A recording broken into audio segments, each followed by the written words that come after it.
Well, all right, everyone, we're going to move on to the lower control arm bushing. I went ahead and purchased, as I stated earlier, this tool from KTC Auto Tools. Part number on this tool set is MBZ2006.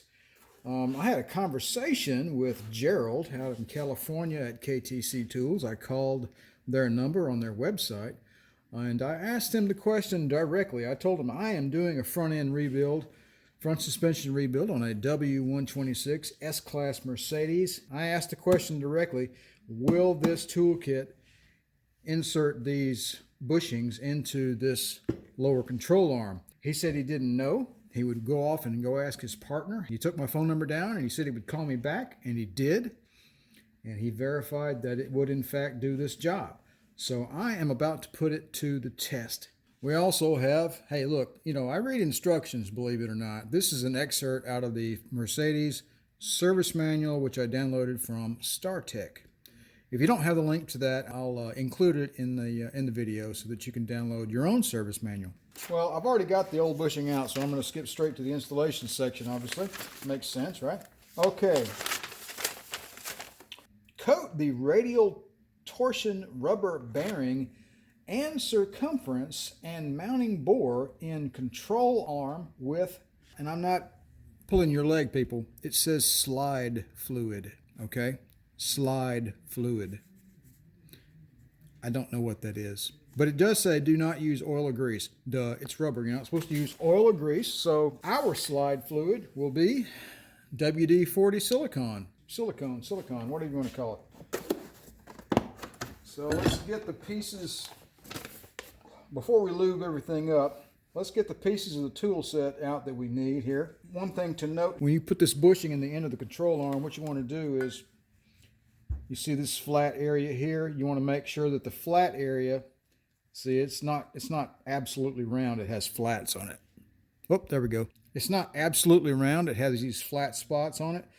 So this flat spot on the bushing needs to match the flat spot on the control arm. So let's see if we can't put this tool together and get the, now this is not the Mercedes tool, obviously, but I'm going to try to mimic the factory service manual and their Mercedes tool as best I can with the tool that I bought, because this also does the 140 chassis. All right, moving on. Oh, here we are. Diagram for the tool set. All right, so it has a diagram. It has a side for all you people who took mechanical drawing in high school like I did. This is a familiar sight to you. Anyway, so it shows you which pieces of the tool to use and how, and the orientation of the bearing and the end cap.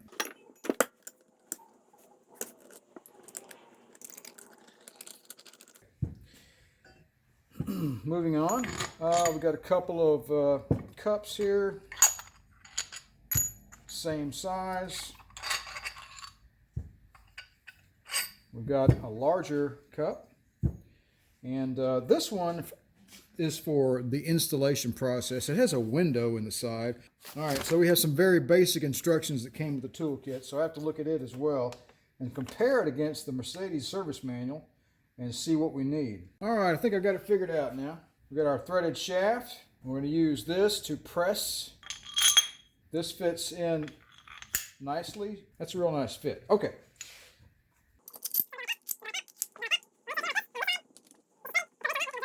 All right, before we get started, we've got to lubricate the threaded shaft here. So let me go get some grease.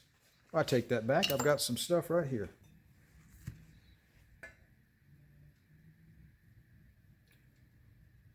This is a mixture of transmission fluid and some heavy gauge oil. Okay, look at that. It looks pretty good. All right, had to hunt down a 24-inch wrench. Gerald at KTC was adamant about telling me not to use impact wrenches on their tools, that it would void the warranty. Well, Gerald, if you watch this, you can be rest assured that if your tool breaks, I want you to honor the warranty.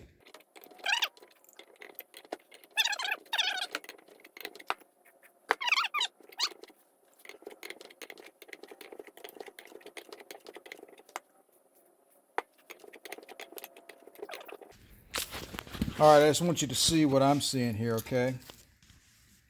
You see how that rubber is deforming? Of course, this rubber bushing is, it's a fair bit bigger than the inner diameter of this control arm, but I think if we keep going, that'll slide up on in there. So it looks a little weird, but I think it'll be okay.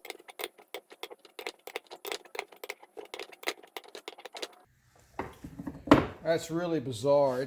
The rubber is starting to just sort of draw itself up in there extremely slowly. Even though I'm not doing anything right now, that rubber is drawing itself up into that control arm. Mercedes, I tell you what, Germans, Mercedes, they're crazy. All right, so the rubber has gone up inside the control arm, and we're almost there. We're going to finish this up and get this bushing installed.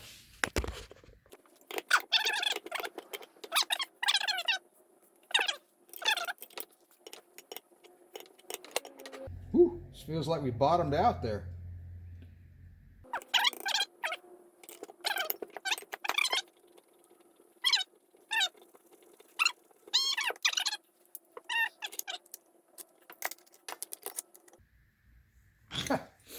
So the larger cup is the one we actually should have been using on the receiving end. So that's all right.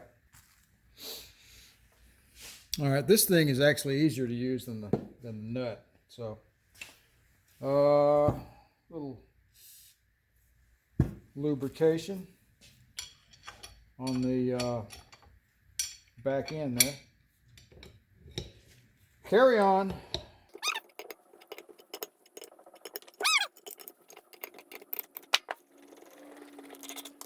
All right, we've got the bushing installed on this cap, and now we have to put the other cap on.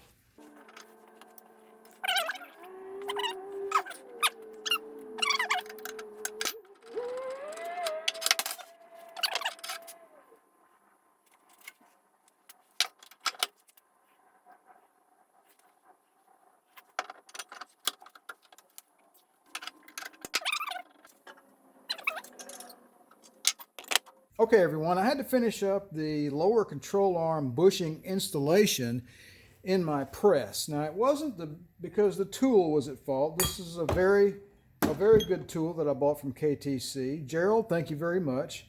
It made the installation of the first cap and the center bushing really simple. What I did find, because you're dealing with 2 layers of metal and a layer of rubber in between, these things are very flexible. They move around, they squish, they tilt from side to side, and it makes the installation of the second cap very difficult, in my opinion. I found that when I was trying to use the installation tool, all it did was it started to compress the rubber, right? It took this and turned it into a thin sandwich. Not because of the tool, but because I had noticed that I had not gotten the center bushing shaft all the way flush up against this first cap. Okay, are you with me? All right, so there was a gap there. All right, now, so that made the installation of this one a little troublesome. Furthermore, when I put it into the press, all it did was compress the end cap, and it made the rubber balloon out a little bit. This part didn't actually go down farther onto the center shaft, okay, or center tube. So what I did was, this part of the toolkit came in handy because it's rather large. It has this inside lip on it, and it's deep enough to where it doesn't press here. It only presses on these outward flanges. I took the second cap, the one I was having a problem with, and I put this guy around it, okay, and I put it in the press and pressed down, and it pressed down on the outward edge of this and released that pressure of that rubber sandwich, okay.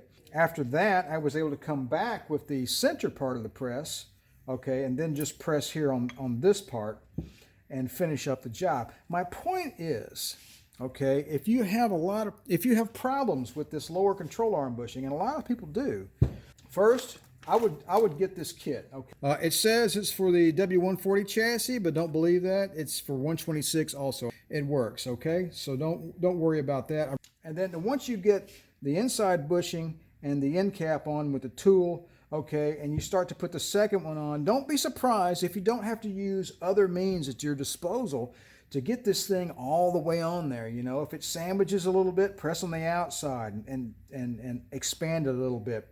Don't be afraid to press on the sides or something like that. So I guess use whatever means you have in your shop to get the job done. Looks pretty good, doesn't it? So the next up for this guy will be some cleanup and a nice coat of paint. Well, everyone, I think I'm going to call it a video. I wanted to get this one out because I was talking to some guys on another W126 enthusiast page, and they were doing this same job. And I told them I was making a video series on this, and I also told them that I would try to get this video out as soon as I possibly could. In this video, you will have seen the successful installation of the bushings in the lower control arm. And you'll note that, you know, it's not a trivial matter, okay? There's a few tricks you've got to use. The tools that you have to use are quite expensive if you buy the Mercedes tools. But there are also other tool kits out there that are not as expensive, and they're just as good, and they will do the job nicely. Thus, KTC Tools, part number MBZ2006. All right, folks, I think that's about it. As always, please remember to like, share, and subscribe. Thank you very much. We'll talk to you later.